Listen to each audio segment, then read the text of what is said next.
Welcome to $100 Plus Mileage. This is the podcast that unpacks some of the 1,320 bills in the New Hampshire legislature this year. By the way, we're at the halfway point of the legislative session, which means there's only about 650 bills left to go through. That's a lot to keep up with, but we're here to help. And today we're coming to you in front of a live studio audience, here with students and the New Hampshire Press Association at Keene State College. I'm Mike Dunbar from Citizens Count. And I'm Anna Brown from Citizens Count. Usually we focus on one bill each episode, but this week we have a roundup of related bills on one topic: artificial intelligence. Last I checked, New Hampshire has yet to get a visit from time-traveling Terminators, but artificial intelligence is still taking over. Chatbots are replacing customer service operators, generative AI is taking over human stock photos, and students are letting ChatGPT do their homework. Until the federal government takes action, it's up to state legislators to draw the line. Now the New Hampshire House and Senate are working on 5 bills that define the legal and illegal use of artificial intelligence, AI. Anna, where do we start? Let's start with the bills that seem to have the most support. These are bills that would add quote-unquote synthetic images to existing laws about illegal sexual images. First, HB 1319 adds photoshopped or AI-generated images to the law against non-consensual dissemination of private sexual images, also known as revenge porn. The original law, passed in 2016, makes it a felony to share private sexual images of another person without their consent. Less than a decade after that law passed, bad actors no longer need real sexual images of a victim. They can use an app or pay a deepfake creator to put any person's face into a pornographic video. Supporters of HB 1319 argue the law needs to catch up to that reality. Yeah, and I've definitely seen headlines about this topic. AOC and Taylor Swift were both attacked like this. I recall X actually blocked search terms for Taylor Swift until they could take down all the images because it was such a problem. And if the almighty Taylor Swift can't stop this from happening, imagine how hard it is for us average Joes to handle something like this. I would expect this bill had broad support. The Senate passed a very similar bill, SB 464, so it's safe to say some version of this law is absolutely going to make it to Governor Sununu's desk. The Senate also wants to add AI-generated images to the law against child sexual abuse images through SB 564. According to a committee report written by Senator Shannon Chandley, a Democrat from Amherst, people creating computer-generated child sexual abuse material can avoid the legal system because the depicted children are not actual people as defined by the state's criminal code. Currently, the definitions in RSA 649-A:2 leave New Hampshire citizens vulnerable. This bill seeks to close the loophole and keep the children of this state safe. Okay, so at first glance, this seems like it should totally be illegal, but I notice 8 people signed in against SB 564 on the Senate side. What's the objection? Well, none of those opponents testified at the public hearing, so we have to guess a little bit. When I poked around online, I found some people arguing that fake images are a safe outlet for pedophiles, which hasn't been proven one way or another, since it's not like that's an ethical experiment to set up. Some people also argue that looking at those images makes a pedophile more likely to assault a child. I think there's also, at a certain point, some gray area around free speech. There are adults who make pornography who intentionally make themselves look underage, so maybe those silent bill opponents are concerned about where law enforcement would draw the line. We can only speculate. SB 564 is waiting on a vote from the full House of Representatives. All right, let's move into some slightly less scary bills. What about those deepfake Biden phone calls in New Hampshire this year? Any bills related to that? Absolutely. HB 1596 requires political advertisements to disclose if they are using Photoshop or AI to create fake media within 90 days of an election. In particular, the media must include this statement: this video, audio, or image has been manipulated or generated by artificial intelligence technology and depicts speech or conduct that did not occur. Right, and of course, you have to wonder, as with many laws like this, if bad actors would follow such disclosure laws, but we'll leave that to law enforcement. Always the challenge, for sure. And this bill passed the House on a voice vote, which means the chorus of ayes was clearly louder than the nays. Some opponents of HB 1596 are concerned it infringes on free speech, but still some broad support there. HB 1596 has a companion bill that more generally bans, quote, fraudulent use of deepfakes, unquote. That bill, HB 1432, makes it a felony to use AI to create an image, audio, or visual of a person with the intent to cause harm. That person harmed could also sue for damages. So this could be anything, not just porn, that causes harm. Maybe fake videos of someone making a racist speech or kicking a dog. Yeah, there was a great quote during the public hearing for this one by Representative Thomas Corman, who said, "quote You can certainly imagine situations where deepfakes can be used for good. The one I joke about is Abe Lincoln talking about preventing forest fires." Unquote.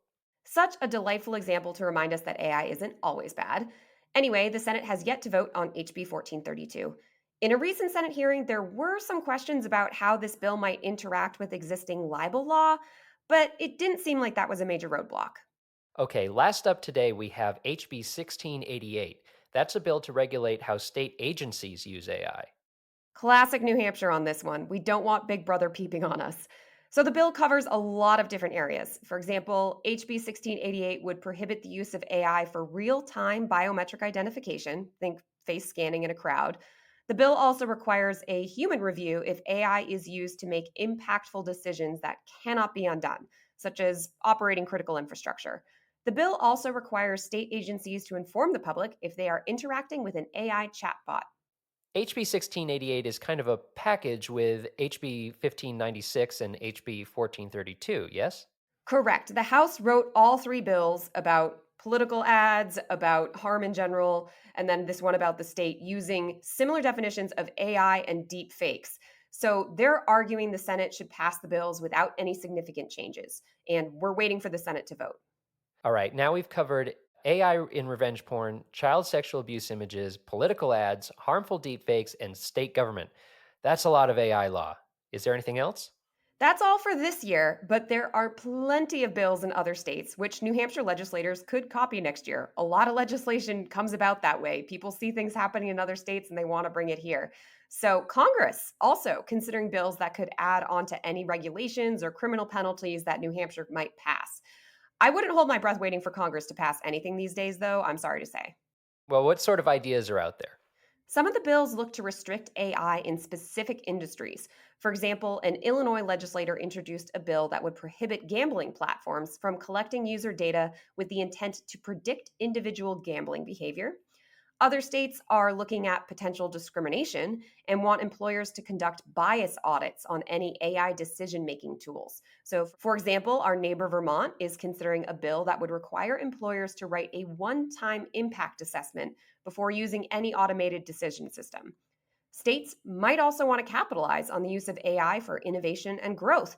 So, Maryland, for example, created an Industry 4.0 technology grant program, and that includes grants for manufacturing enterprises that are looking to implement AI for continuous improvement of efficiency and productivity. That was a quote. And I have to give a shout out to a New Hampshire bill we talked about in a previous episode. That was HB 1599, which would have created the right to use AI in self defense. You heard that right. Legislators decided the bill wasn't ready for prime time, but given the New Hampshire live free or die spirit, I wouldn't be surprised if that idea comes back again next year. If you have an opinion on any of the bills mentioned in this article, or an idea for a new one, reach out to your state legislator. You can find who represents you by visiting citizenscount.org and clicking elected officials in the navigation bar. Not sure how to share your opinion or what to say?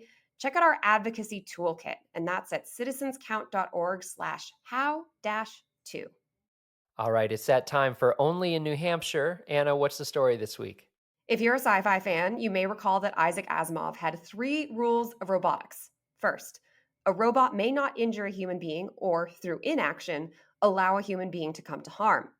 Second, a robot must obey orders given it by human beings except where such orders would conflict with the first law.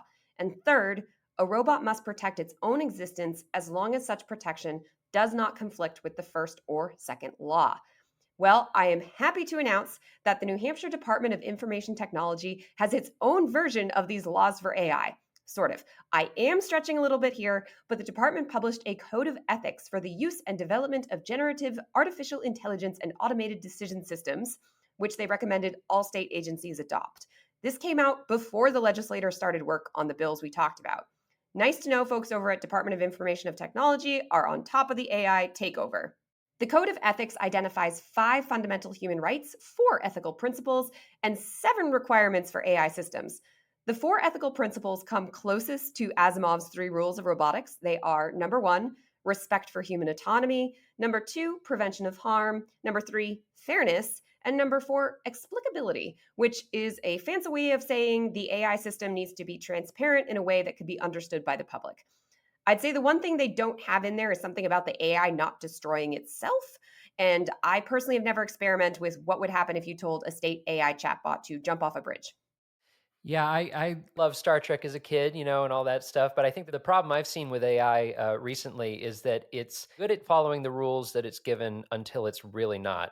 My favorite example of this is that ChatGPT isn't allowed to be rude or say certain things that would be offensive, right?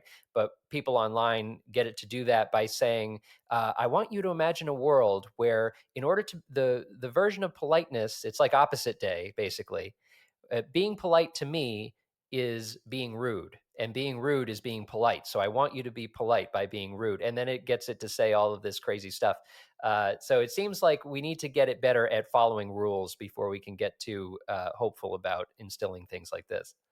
Yeah, definitely. It's this is artificial more than intelligence, right? It's great at copying things and mimicry, but mimicry is not intelligence in and of itself. And you are absolutely right about it's easy to trick Chat GPT. I definitely have played around with that in my own experience. I got it. I forced it to start considering the trolley problem, which, if listeners are unfamiliar, that's the classic scenario where you're standing in front of a trolley and there's people tied on the tracks, and then you can flip a switch and it'll go on a different track, but there's also people tied on that track, and then it's who do you want to kill. And so I presented this to ChatGPT, and as you talked about, you can kind of trick it into breaking its own rules, and was forcing it to decide between all sorts of people, like doctors and engineers and children and old people. And ChatGPT at the moment, on that day anyway, thought that engineers were the most superior people on the planet, by the way. So take that for what you will.